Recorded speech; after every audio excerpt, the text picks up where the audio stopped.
Hello students, this is our chapter 3 Inheritance and Variations. In the last video we were studying about the sex chromosomes and we have studied that X chromosome is longer than the Y chromosome and X chromosome is metacentric while Y chromosome is acrocentric. In this video we will study a very new concept, that is linkage and crossing over. So let's see. So students first we will study about linkage. Okay, यहाँ पे मैंने 1 by 1 जैसा आपके text book में दिया है वैसा explain करने का ट्राई किया है. So look on your screen, I have written everything. Firstly, it is a very known fact that several genes are present on the chromosome. ये तो सभी को पता है और ये बहुत ज़्यादा कॉमन है कि जीन्स कहाँ होते हैं. जीन्स प्रेजेंट होते हैं क्रोमोसोम पे.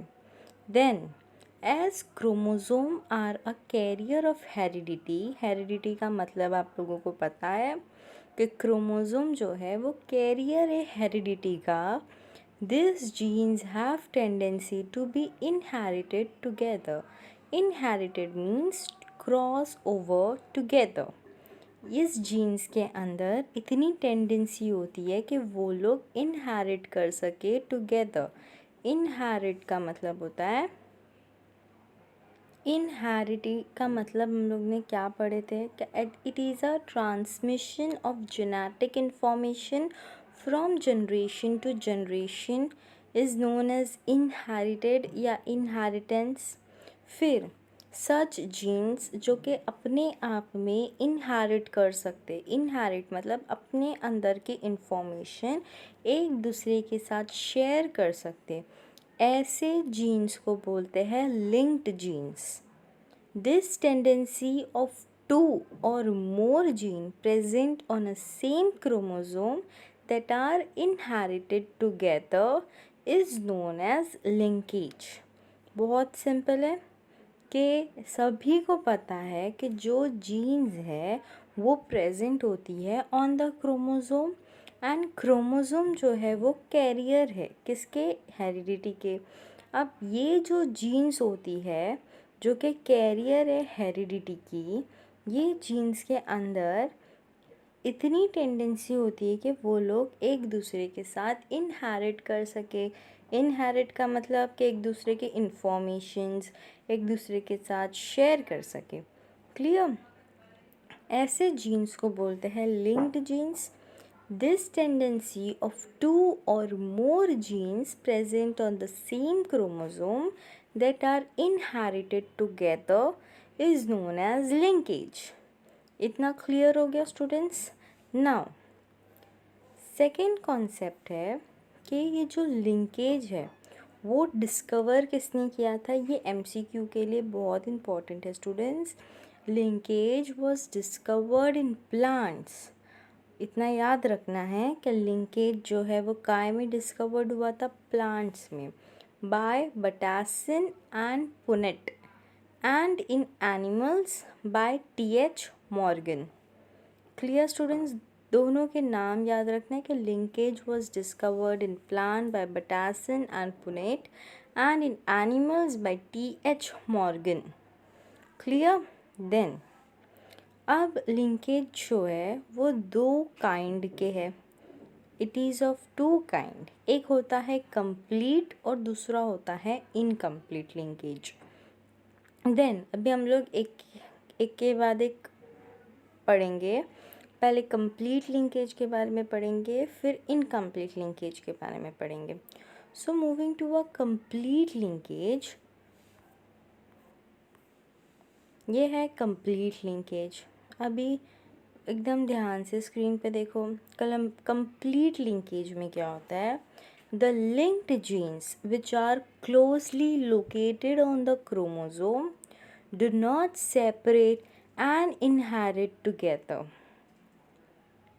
ऐसे लिंक्ड जीन्स जो कि एक दूसरे के साथ क्लोजली लोकेटेड है क्रोमोसोम पे, and they do not separate मतलब वो लोग एक दूसरे के साथ सेपरेट नहीं कर सकते, no crossing over, and they do not separate and inherit together, और एक दूसरे के साथ इनहेरिट कर सके। ऐसे जीन्स जो कि एक दूसरे के बाजू बाजू में लोकेटेड है और वो लोगों को कोई सेपरेट नहीं कर सकता, और वो लोग इनहेरिटेंस को अकर कर सके।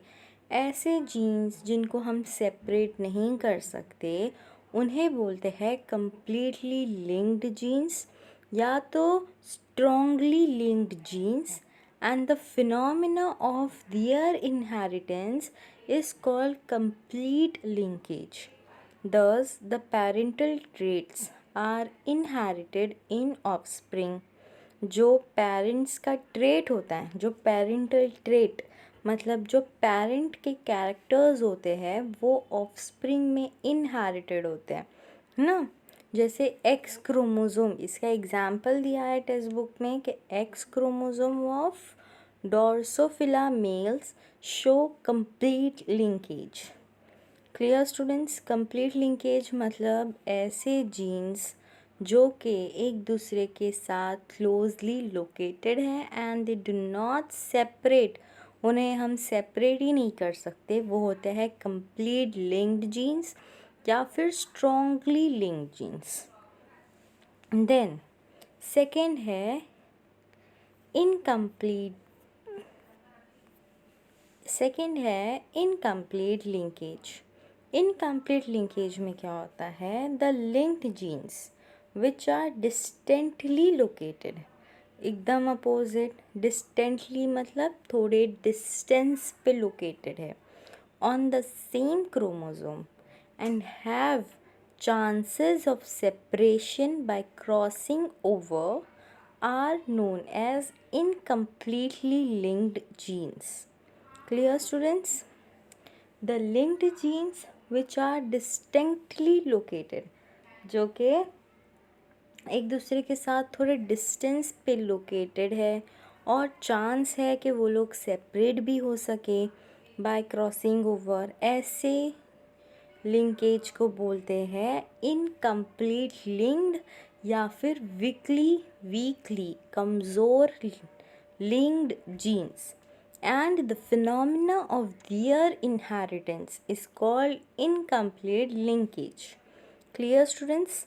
Now, जो न्यू ट्रेट अकर होता है ऑफस्प्रिंग में, द न्यू ट्रेट मतलब जो नए कैरेक्टर्स होते हैं, अब वो बच्चा सेम टू सेम पेरेंट के जैसे तो नहीं होता, उसके अपने कैरेक्टर्स अपने फैक्टर्स भी होते हैं, तो वो जो नए ट्रेट होते हैं वो होते हैं इनकम्प्लीट लिंकेज के वजह से, वो इनकम्प्लीट लिंक्ड के वजह से, वीक जीन्स के वजह से, कि वो लोग अपने पेरेंट के लिंक के साथ, पेरेंट के जीन्स के साथ सेपरेट हो गए, इस वजह से वो लोग न्यू ट्रेट को अकर कर सकते हैं। कौन? ऑफस्प्रिंग की बात कर रहे हैं हम लोग।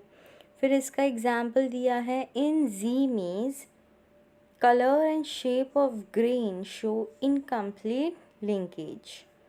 देन एक चीज़ जो लिंकेज ग्रुप के बारे में दिया है टेक्स्ट बुक में, तो वो मैं रीड करके एक्सप्लेन करती हूँ। मैंने इसमें अपने पीडीएफ में नहीं लिखा है कि all the linked jeans in a particular chromosome constitute a linkage group, कि मतलब जितने भी लिंक्ड जीन्स है जो कि एक दूसरे के साथ लिंक्ड कर रहे या अटैच कर रहे, एक पर्टिकुलर क्रोमोसोम में जितनी भी लिंक्ड जीन्स है जो एक दूसरे के साथ लिंक्ड है, ऐसे लिंक्ड जीन्स को बोलते हैं linkage group. Okay, linkage group के बारे में एक चीज़ दी हुई है।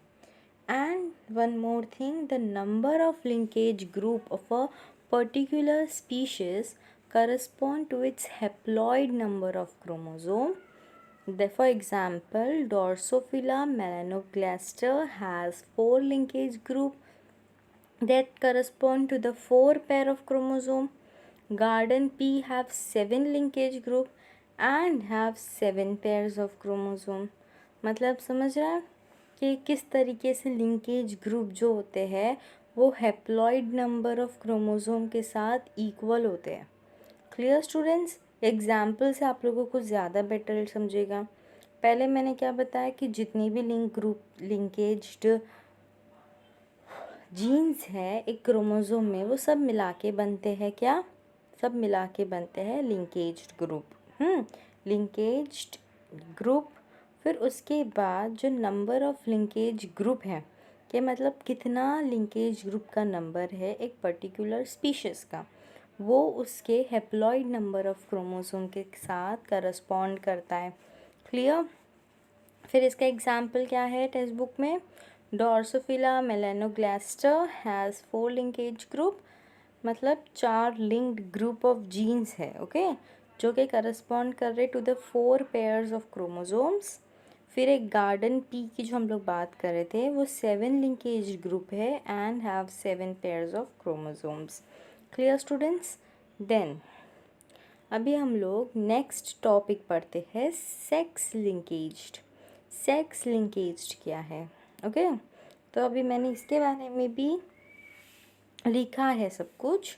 अब इसके भी 2 काइंड होते हैं, एक होता है कंप्लीट, एक होता है इनकम्प्लीट। तो लेट्स स्टडी जो ट्रांसमिशन होता है। ट्रांसमिशन का मतलब inheritance, X linked and Y linked genes का from parents to offspring.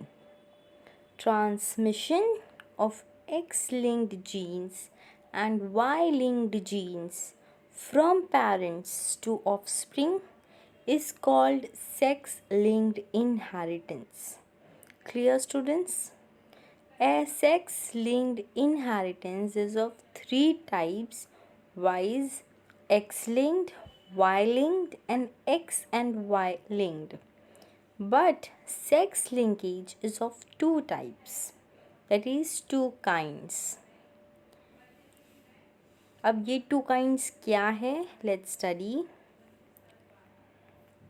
पहला है complete sex linkage. Complete sex linkage में क्या? It is exhibited by genes located on non-homologous region of X and Y chromosome. इसका मतलब it is exhibited by genes located on non-homologous region. ऐसे jeans के साथ exhibit हो रहा है या फिर ऐसे जीन्स के साथ हो रहा है ये चीज़, जो कि लोकेट हो रही है कहाँ? Non homologous region. Non homologous region के बारे में हम लोग ने पहले पढ़ा था कि वो रीजन जिसके पास डिसिमिलर जीन्स प्रेजेंट है। एज नॉन होमोलोगस रीजन क्या है? वो रीजन जिसके पास डिसिमिलर जीन्स प्रेजेंट है। तो ये कंप्लीट सेक्स लिंकेज कहाँ होता है? Non homologous region of X and Y chromosome. They inherit together because crossing over does not occur in this region. वो लोग एक दूसरे के साथ इनहेरिट क्यों हो रहे? कंप्लीट सेक्स लिंकेज है ये, ठीक है। तो यहाँ पे क्रॉसिंग ओवर, कंप्लीट में क्रॉसिंग ओवर नहीं होता। अभी हम लोग इससे पहले क्या पढ़े थे लिंकेज में? तो लिंकेज के कंप्लीट लिंकेज जब पढ़े थे तब वहाँ पे भी क्रॉसिंग ओवर नहीं हो रहा था। यहाँ पे भी क्रॉसिंग ओवर नहीं होता है, इसलिए ये लोग एक दूसरे के साथ इनहेरिट करते हैं, क्योंकि crossing over does not occur in this region. फिर एग्जाम्पल क्या है इसका? Sex link traits are haemophilia, red green colour blindness, myopia, near sightedness and for Y linked are hypertrichosis, ये आई का डिजीज़ है, इचियोसिस। अब ये सारे अलग अलग डिजीज़ेस हैं, ओके। अब मैं यहाँ पे तुम लोग को एक एक डिजीज़ का मतलब बताती हूँ। हीमोफीलिया, हेम मतलब होता है ब्लड, तो haemophilia is something related to blood, okay. मतलब इस डिज़ीज़ में क्या होता है कि ब्लड क्लॉट नहीं कर पाता है उतने अच्छे तरीके से। फिर एक रेड ग्रीन कलर ब्लाइंडनेस, के एक पर्सन को रेड कलर और ग्रीन कलर देखने की टेंडेंसी वीक होती है कि वो ये 2 कलर नहीं देख पाता। देन मायोपिया में एक पर्सन जो है उसको नज़दीक का दिखाई नहीं देता। फिर वाई लिंक्ड अगर डिजीज़ है किसी को तो उसे हाइपर ट्राइचोसिस हो सकता है, ट्राइचोसिस या trichosis, everything is same, okay, सबका अपना अपना प्रोनाउंसिएशन। तो हाइपर ट्राइकोसिस में क्या होता है, एक्सेसिव हेयर ग्रोथ होता है। अब वो मेल में होगा तो एक्सेसिव हेयर ग्रोथ होगा, अगर फीमेल में होगा तो उसमें बहुत ज़्यादा हेयर ग्रोथ होगा, लाइक मैन, ओके, जैसे बियर्ड्स आने के लिए, जैसे पूरे फेशियल हेयर्स हो गए। और ये हाइपर ट्राइकोसिस कोई भी बॉडी के पार्ट में हो सकता है। एक है ईचीथायोसिस। ईचीथायोसिस में क्या होता है कि जो एपिडर्मिस होती है हमारी, एपिडर्मिस बहुत ही स्केली और ड्राई हो जाती है, ओके, जैसे फ़िश की स्किन होती है उस तरीके की हमारी स्किन हो जाती है। तो ये सब हुआ कंप्लीट सेक्स लिंकेज के बारे में कि ये कहाँ पे होता है, इधर ये हो रहा है, it is exhibited by genes located on non-homologous region of X and Y chromosome. इतना समझ रहा है? They inherited together because crossing over does not occur in this region. फिर इसके जो diseases है ये बहुत मेन है। देन अभी हम लोग इनकम्प्लीट सेक्स लिंकेज के बारे में पढ़ेंगे। तो it is exhibited by genes located on homologous region of X and Y chromosome. Clear हो गया स्टूडेंट्स कि ये जैसे कंप्लीट लिंकेज नॉन होमोलोगस पे रीजन पे होता था, वैसे इनकम्प्लीट होता है होमोलोगस रीजन पे। होमोलोगस क्या होता है, ऐसा रीजन जहाँ पे सिमिलर जीन्स है, okay. Then they do not inherit together because crossing over occur in this region. इसमें हम लोग ने क्या पढ़े थे कंप्लीट में कि ये इनहेरिट करता है एक साथ, क्योंकि यहाँ पे क्रॉसिंग ओवर नहीं होता। यहाँ पे हम लोग पढ़ रहे कि इनहेरिट नहीं करता क्योंकि यहाँ पे क्रॉसिंग ओवर होता है। क्योंकि क्रॉसिंग ओवर कहाँ होता है, जहाँ पे सेम जीन्स हो। मैंने सब कुछ पढ़ाया है पहले, ओके। फिर इसके एग्जाम्पल है X and Y linked traits are total colour blindness. फिर इसका एग्जाम्पल है X and Y linked are total colour blindness, nephritis, retinitis, pigmentosa etcetera. अब ये सब के मतलब क्या होते हैं, एक्स और वाई लिंक ट्रेट्स, ये जो एक्स और वाई लिंक ट्रेट होते हैं आर टोटल कलर ब्लाइंडनेस, मतलब टोटल पूरे तरीके से वो इंसान कलर ब्लाइंडनेस रहेगा। तो ऑब्वियस सी बात है कि उसे कोई कलर दिखाई नहीं देगा। जब टोटल कलर ब्लाइंडनेस है तो अंधा ही होगा। Then nephritis, inflammation of, it is inflammation of the kidney. Nephritis होता है इन्फ्लेमेशन ऑफ द किडनी। और रेटिनाइटिस पिगमेंटोसा, ये क्या होता है, ये रेटिनाइटिस मतलब something related to retina. Retina कहाँ होता है, आई में होता है।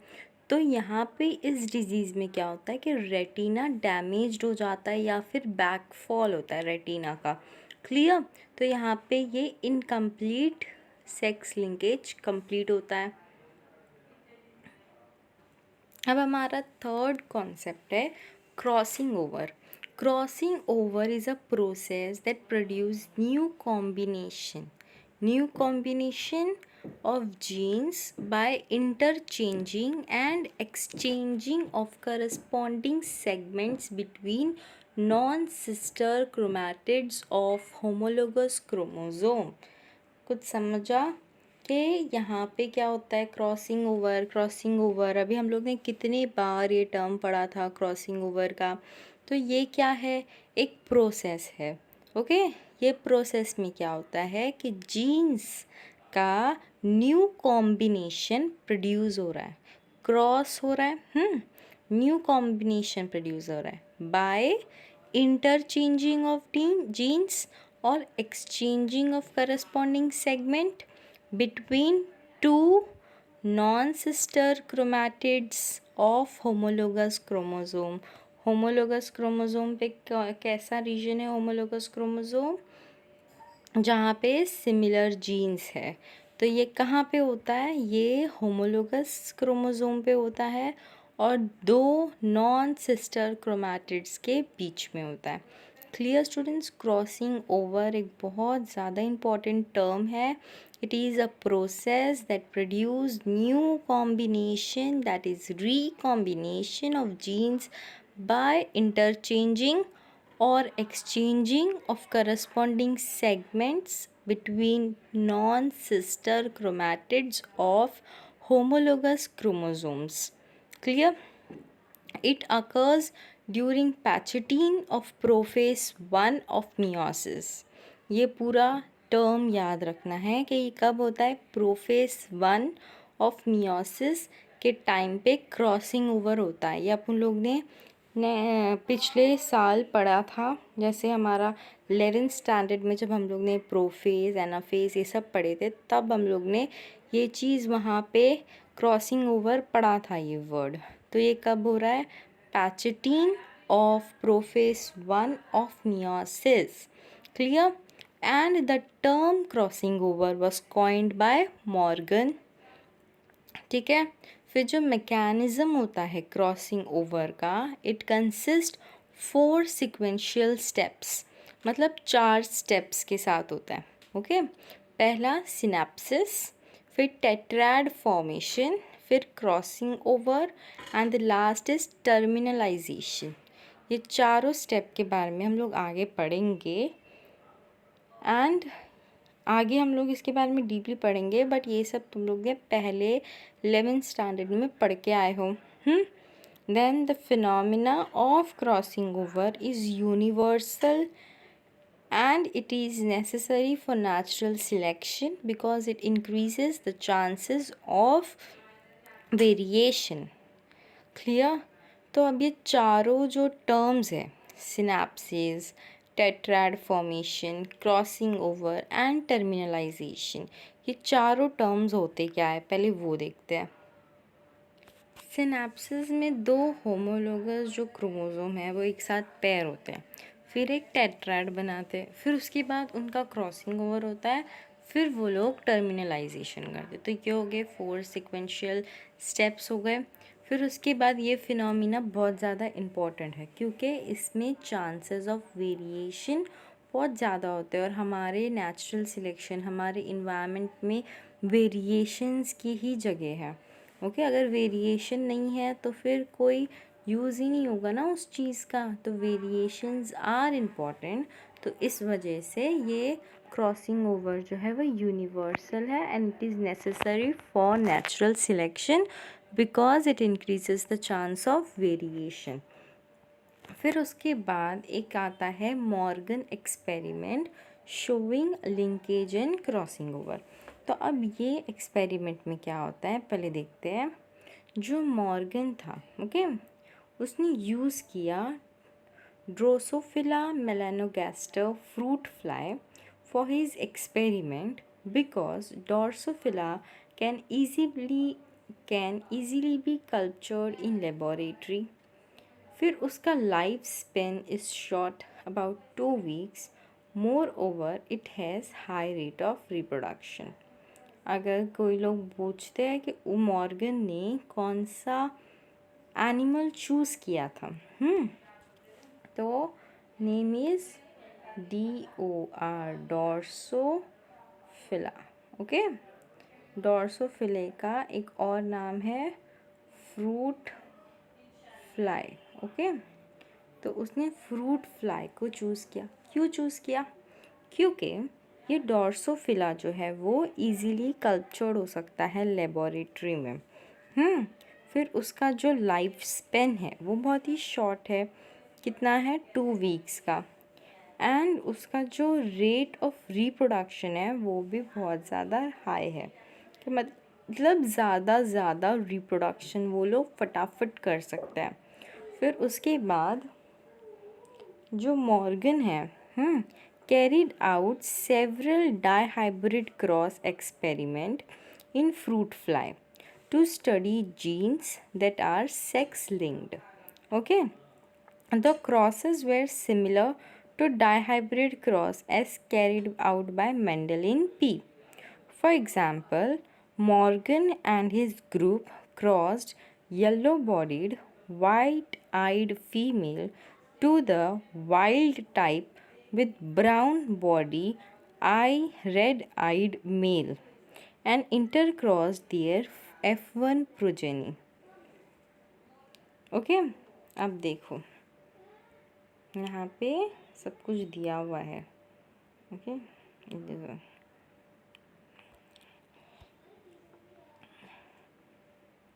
उन लोग ने किस किस को क्रॉस किया. पहले मैं पढ़ती हूँ, वापस से सुनो कि उसने येलो बॉडीड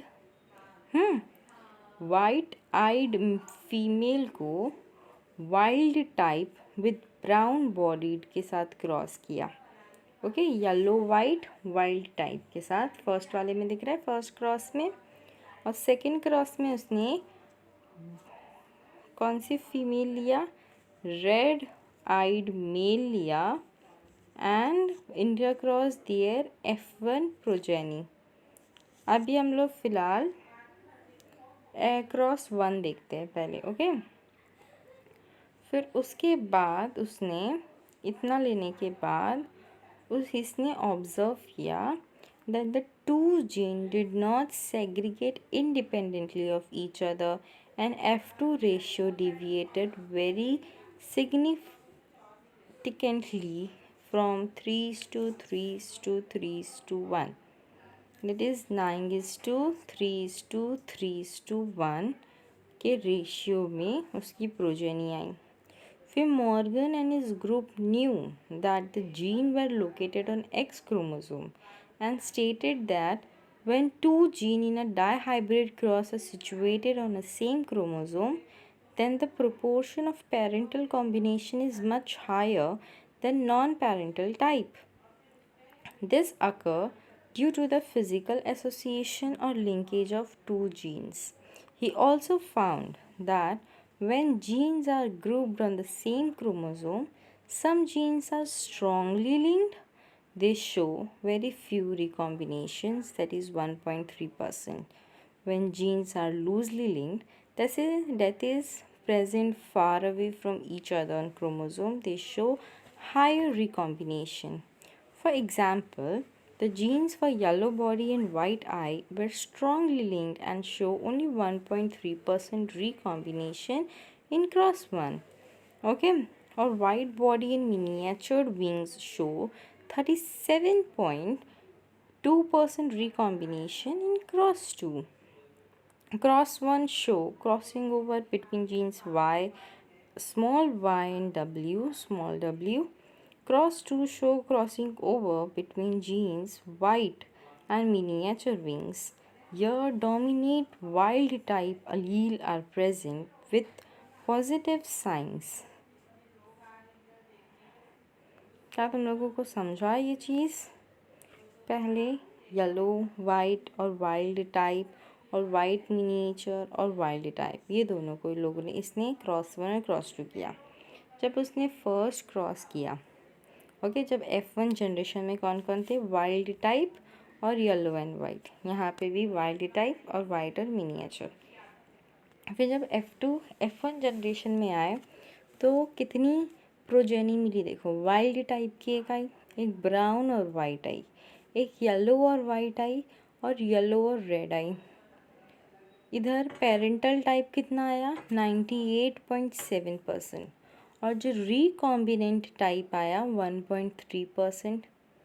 अब सेकंड वाले में पेरेंटल टाइप आया 62.8% और रिकॉम्बिनेंट टाइप आया 37.2%. इसमें क्या क्या आया, white miniature, white normal, wild type.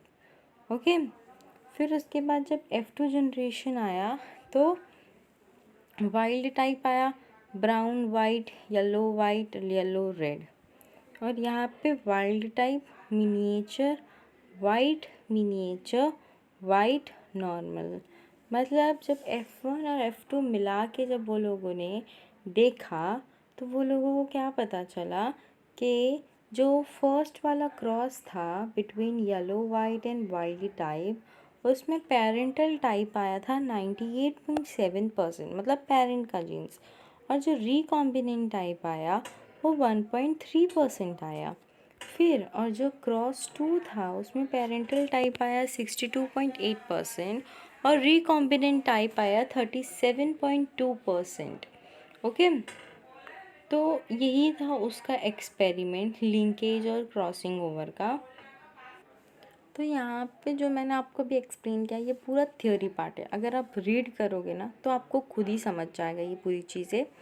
इसमें कुछ ज़्यादा पकाने की ज़रूरत नहीं है। क्रॉस वन और क्रॉस टू में उसको क्या मिला और क्या नहीं मिला वो इम्पोर्टेंट था, और उनका रेशियो इम्पोर्टेंट था। तो रेशियो क्या आया था स्टूडेंट्स, याद है?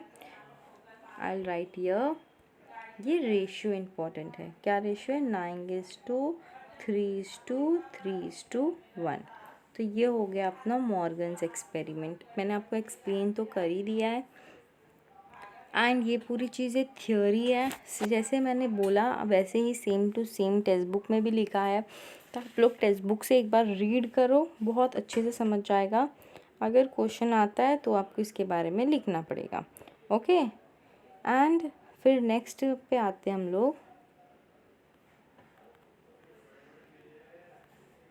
Autosomal inheritance. ऑटोजोमल इनहेरिटेंस क्या होता है, पहले एकदम ध्यान से सुनते हैं।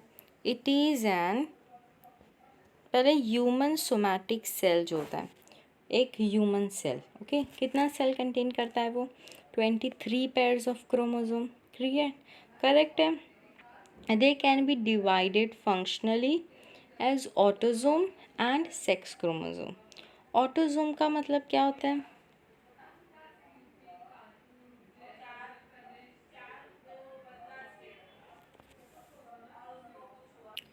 सो स्टूडेंट्स, ऑटोजोमल, ऑटोजोमल क्या होता है? ऑटोजोमल मतलब वो सेल जो कि सेक्स सेल नहीं है, वो होते हैं ऑटोजोमल सेल। ह्यूमन बॉडी में 22 पेयर्स ऑफ ऑटोजोमल सेल होते हैं, मतलब 44। और एक एक सेल जो है वो अपना सेक्स सेल्स होते हैं, that is X and Y cell. Okay, X का 45 और वाई का 46, ये मिला के पूरे अपने 46 पेयर ऑफ क्रोमोसोम होते हैं। ऑटोजोमल इनहेरिटेंस मतलब ऑटोजोमल सेल वो सेल होते हैं जो कि सेक्स सेल नहीं होते हैं। They can be divided functionally as autosome and sex chromosome.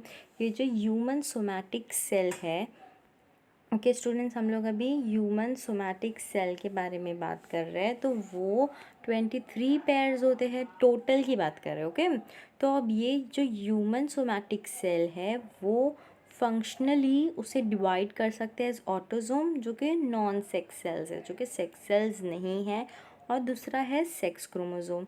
और जो सिंगल पेयर ऑफ क्रोमोजोम है is involve in sex determination.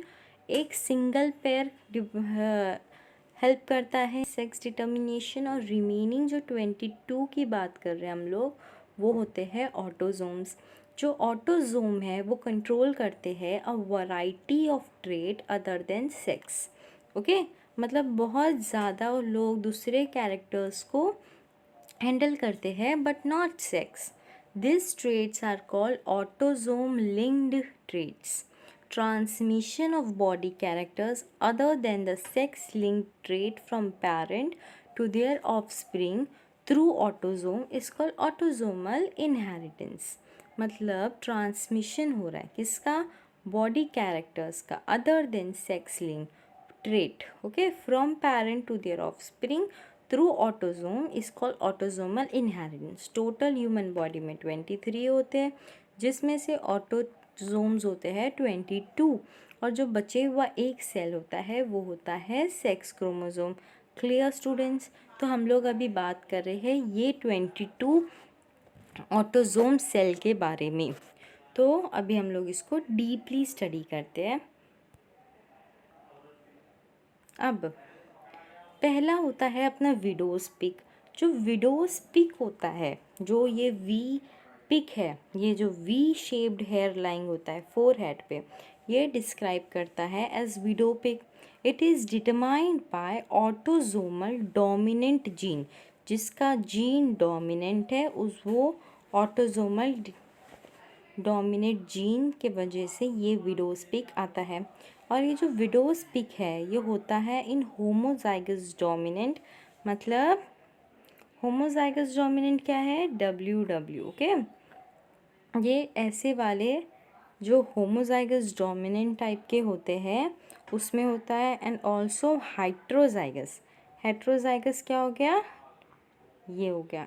Okay, heterozygous individual में भी होता है। तो individual with homozygous recessive have a straight hairline with no widow's peak. Both male and female have equal chance of inheritance. मतलब कि ये जो विडोज पिक है ये किस में हो रही है, W और W में हो रही है। ये W के इसको स्टैंड कर रहा है विडोज पिक को, और W कैपिटल W और स्मॉल W में हो रही है। और जिनमें नहीं हो रही है वो कौन है, जो स्मॉल WW है उसमें ये जो रिसेसिव है उसमें ये विडोज पिक नहीं हो रही है। और ये मेल में भी होता है और ये फीमेल में भी होता है। एंड इन दोनों के कैसे चांस है, इक्वल चांस है कि मेल में और फीमेल में विडोज पिक इक्वली हो सकती है। ये वी को बोल रहे हैं हम लोग विडोज पिक। ये एक कैरेक्टर है, ऑटोसोमल इनहेरिटेंस के बारे में हम लोग पढ़ रहे हैं। तो ये जो विडोज पिक है ये उसका कैरेक्टर है, हम लोग उसके कैरेक्टर की बात कर रहे हैं। क्लियर स्टूडेंट्स, कि ये हम लोग विडोज पिक क्या है, विडोज पिक जो है वो एक क्या है, विडोज पिक वो एक हेयर लाइन स्ट्रक्चर है जो कि फोरहेड पे होती है। और ये किस में होती है, होमोजाइगस डोमिनेंट और हेट्रोजाइगस इंडिविजुअल में हो रही है। और जिसमें नहीं हो रही है वो कौन से, होमोजाइगस रिसेसिव वाले में नहीं हो रही है। देन एक चीज़ आती है फिनाइलोकेटोनोरिया। फिनाइलोकेटोनोरिया क्या है, जिसका एक और नाम है PKU। ये PKU क्या चीज़ है, अब ये चीज़ में थोड़ा सा हम लोगों को थोड़ा सा दिमाग लगेगा समझने के लिए। ठीक है, अभी तक ये बहुत इजी था, इसमें थोड़ी वर्ड्स है जो कि थोड़े से न्यू हैं। ओके, तो अभी हम लोग पहले इसको ये ले लेते हैं, अब एक एक करके इस पॉइंट को पढ़ते। It is N inborn metabolic disorder caused due to recessive autosomal gene। मतलब एक इनबॉर्न मेटाबॉलिक डिसऑर्डर है कि जब वो जन्म के टाइम से ही मेटाबॉलिज्म के लिए एक डिसऑर्डर है जो कि रिसेसिव ऑटोसोमल जीन में होती है। जो जीन दब जा रहा है, जो रिसेसिव है उनमें हो रही है। When recessive genes are present in homozygous condition, phenylalanine hydroxyl enzyme is not produced। अब ये एंजाइम का काम क्या है, फिनाइलनाइन हाइड्रोक्सिलेज एंजाइम। ओके स्टूडेंट्स, अगर जब रिसेसिव जीन प्रेजेंट है तो ये एंजाइम प्रोड्यूस नहीं होगा। अब ये एंजाइम इज़ असेंशियल फॉर, अब ये एंजाइम का काम क्या है वो ध्यान से सुनो एकदम। ये एंजाइम जो है it is very essential for conversion of amino acid that is phenylalanine into tyrosine. Clear, अब ये क्यों असेंशियल है, for conversion of amino acid phenylalanine into tyrosine. Clear, अभी ट्रायोसाइन क्या है, और इसके एब्सेंस में क्या होता है, due to the absence of this enzyme. और जब इस एंजाइम का एब्सेंस होता है तो phenylalanine is not converted into tyrosine. ऐसे ऐसे समझेगा। अब जो फिनाइलनाइन है and its derivatives are accumulated in blood and cerebrospinal fluid। it affect ये किस चीज़ को अफेक्ट कर रहा है ये enzyme, development of brain and causes mental retardation.